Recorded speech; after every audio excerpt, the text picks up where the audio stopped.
Cette chronique équipement vous est présentée par le Trio Hockey, Sport Rousseau, Hockey Expert et l'entrepôt du hockey.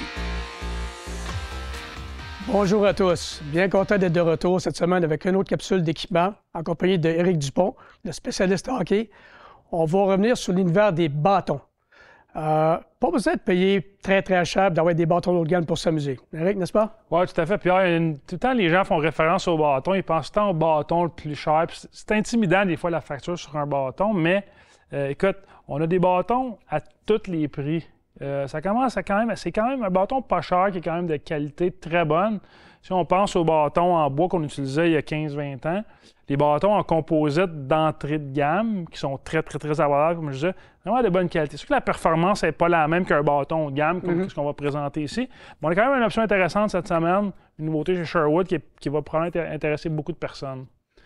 Mais avant de débuter avec les bâtons, puis moi, je suis curieux de savoir, on sait tous, en tout cas, moi, je sais ça, je ne sais pas si tout le monde le sait, que dans la LNH, chez les pros, il y a beaucoup de joueurs qui ont des ententes avec les fournisseurs. Si on pense à un Nick Suzuki chez Bauer, puis un Cole Caulfield ou un Josh Sanderson avec CCM. Est-ce que j'imagine que tu devais avoir des relations quand même assez étroites avec les représentants de ces compagnies-là? Oui, effectivement. C'est sûr que à Montréal, à Toronto, à New York, les gros marchés, presque tous les joueurs ont une entente avec des compagnies. Des endroits comme Arizona, Dallas, et ainsi de suite, c'est un petit peu moins intéressant pour les compagnies d'avoir des joueurs sous contrat-là.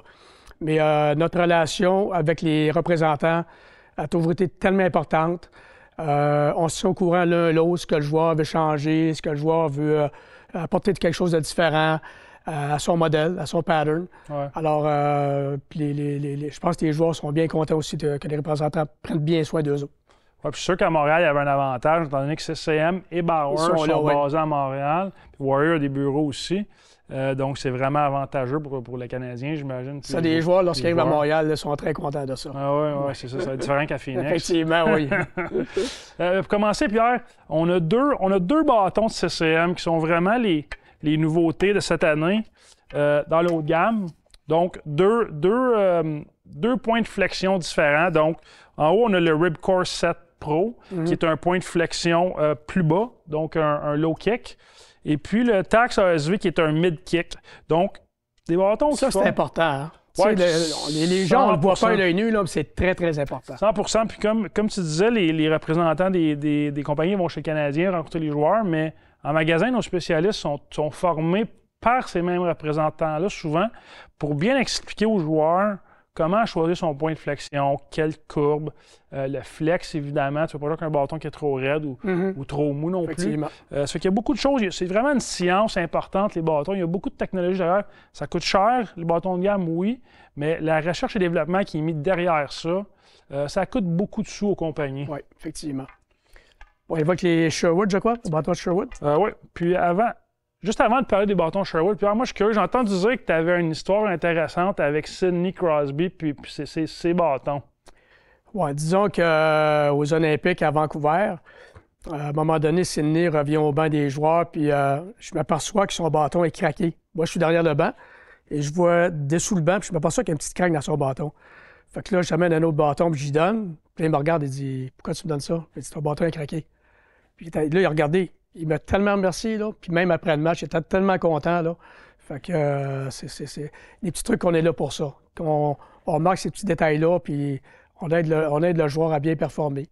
Ensuite de ça, on a gagné la médaille d'or. Ah, ça fait toute la différence. Puis écoute, je sais que tu as ta part dans la médaille d'or, mais peut-être tu as une plus grande part là-dedans que les gens pensent. On ne saura jamais. On ne saura jamais, mais Sidney, c'était le joueur qui a fait le but le plus important du Canada dans les 20 dernières années. Ça fait que, merci, Pierre. C'est quelque chose. Comme je disais, le dernier bâton, c'est un petit peu comme dans l'équipement, tu as Pierre Gervais, la légende, chez les gérants d'équipement. Le bâton Sherwood T90 fait partie des légendes pour moi dans le bâton de hockey. Effectivement. Très peu utilisé, je dirais pas utilisé chez les pros, mais dans la Ligue amateur, Ligue de garage, c'est le bâton numéro 1 depuis, je te dirais, plus de 10 ans. Un bon prix, un bâton d'une qualité super intéressante. Mais c'est un bâton qui performe bien pour le prix. Pas pour rien que Sherwood, ça c'est la 3e génération qui est nouveau de cette année, qui est vraiment un modèle qui continue la lignée de la famille True Touch de Sherwood. Vraiment un modèle à réessayer si vous ne l'avez pas essayé depuis longtemps. Donc, merci beaucoup pour une autre capsule d'équipement. On se revoit la semaine prochaine pour les jambières de gardien de but. Merci à tous.